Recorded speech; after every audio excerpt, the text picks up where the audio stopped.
আজকের আলোচনার বিষয় আখিরাত সিরিজ নাম্বার দ্বিতীয়।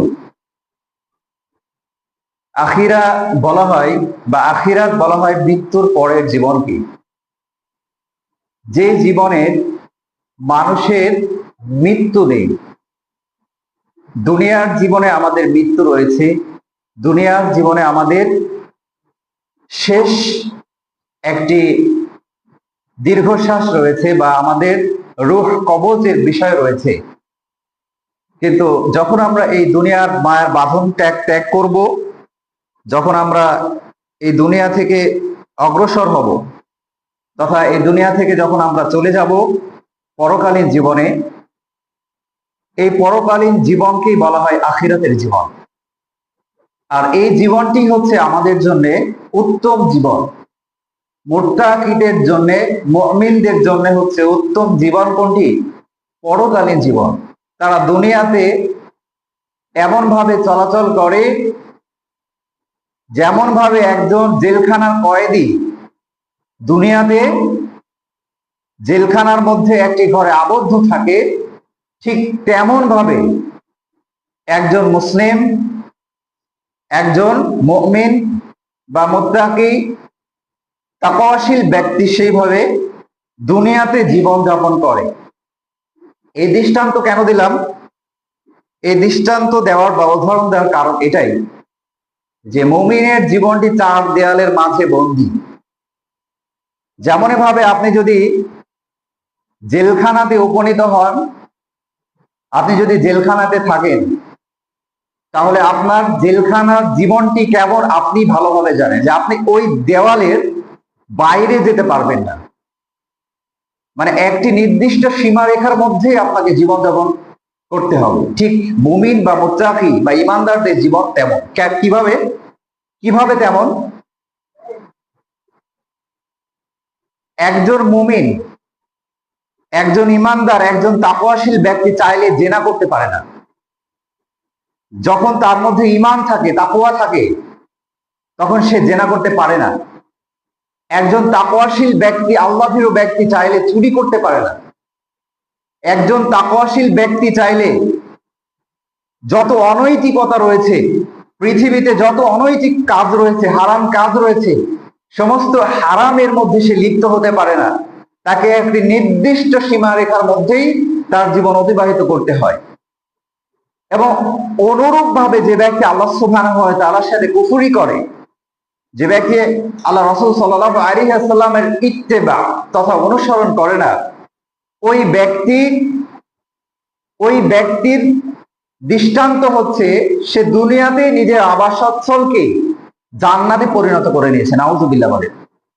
কিন্তু মুমিন এমন ভাবে জীবন যাপন করবে যে তার জীবন যাপনটা হবে জেলখানার ন্যায়।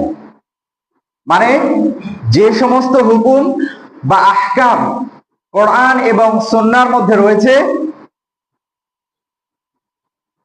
এই কোরআন এবং সুন্নাহর মধ্যে যে সমস্ত বিষয় বা যে সমস্ত হাদিস রয়েছে, এই হাদিস কোরআন এবং সুন্নাহ অনুযায়ী সে জীবনযাপন করবে, এর বাইরে সে যেতে পারবে না।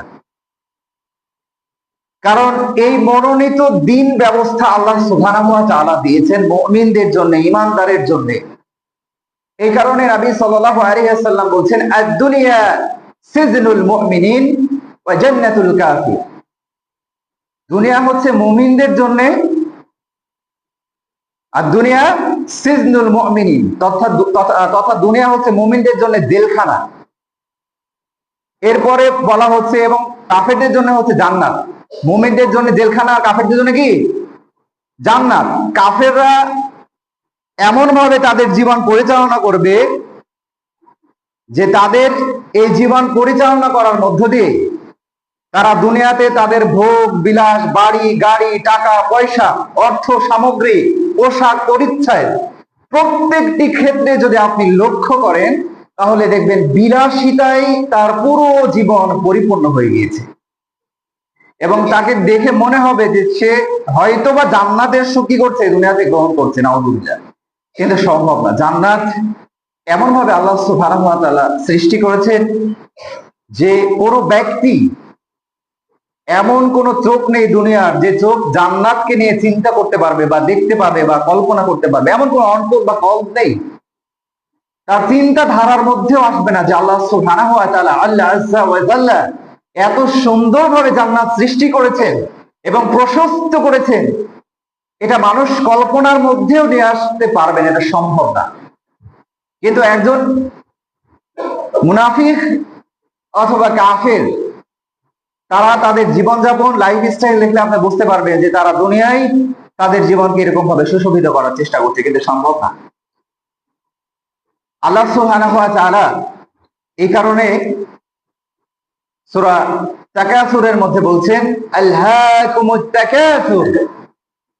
আল্লাহ আযজা ওয়া জাল্লা এখানে বলছেন যে প্রাচুর্যের প্রতিযোগিতা, সম্পদের প্রতিযোগিতা তোমাদেরকে গাফেল করে দিয়েছে, এবং ততক্ষণ পর্যন্ত তোমাদেরকে এই প্রতিযোগিতা গাফেল করবে যতক্ষণ না তোমরা কবরে উপনীত হও। হাত্তা যুরতুমুল মাকাবির, যখন আমি আপনি কবরে উপনীত হব তখন আমাদের বড় বড় বিল্ডিং তৈরি করা, সম্পদ অর্জন করা, তারপরে বিলাসবহুল বাড়ি গাড়ি, অর্থ, পোশাক পরিচ্ছদ, এই সমস্ত কিছু বিলীন হয়ে যাবে ঠিক তখনই যখন আমাকে এবং আপনাকে আখিরাতের প্রথম মঞ্জিল কবরে যখন উপনীত করা হবে, তখন আমাদের এই জীবনের যত আকাঙ্ক্ষা রয়েছে, যত শাহওয়াত রয়েছে, যত চাওয়া পাওয়া রয়েছে, যত ধরনের চাহিদা রয়েছে, সমস্ত চাহিদা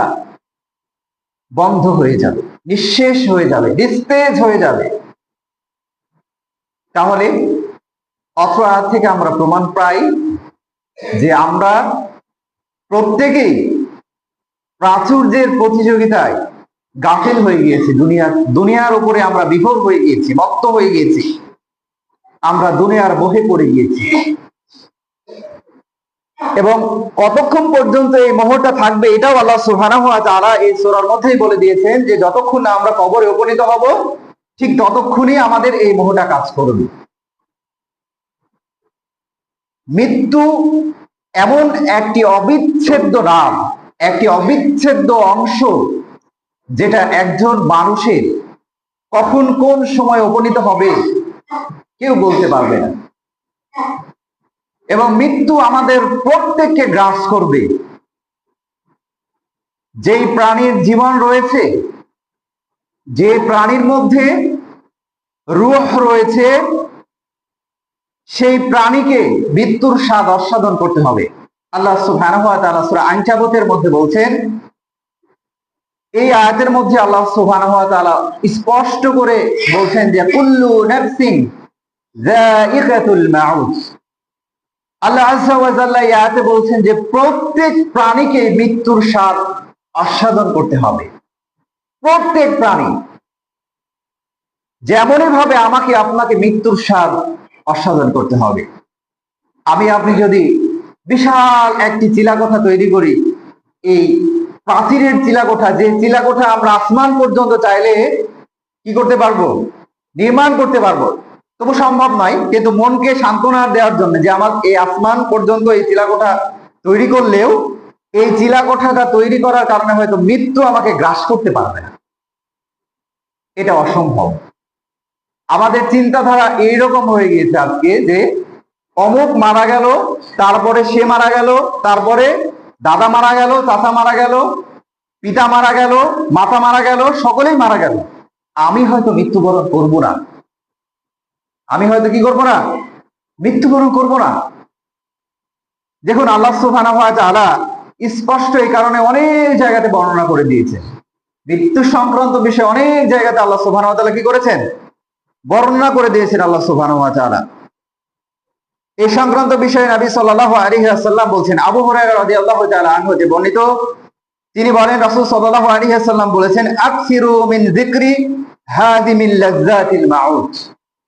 তোমরা, এই হাদিসে বলছে যে তোমরা অধিক পরিমাণে মৃত্যুকে স্মরণ করো, কেননা মৃত্যু এমন একটি অবিচ্ছেদ্য বিষয়, মৃত্যু এমন একটি ভোগবিলাস ধ্বংসকারী বস্তু যখন মৃত্যু আমাদেরকে পাকড়াও করবে, তখন আমাদের কারো এক কিঞ্চিত পরিমাণে শক্তি থাকবে না যে মৃত্যুর মোকাবেলা করা।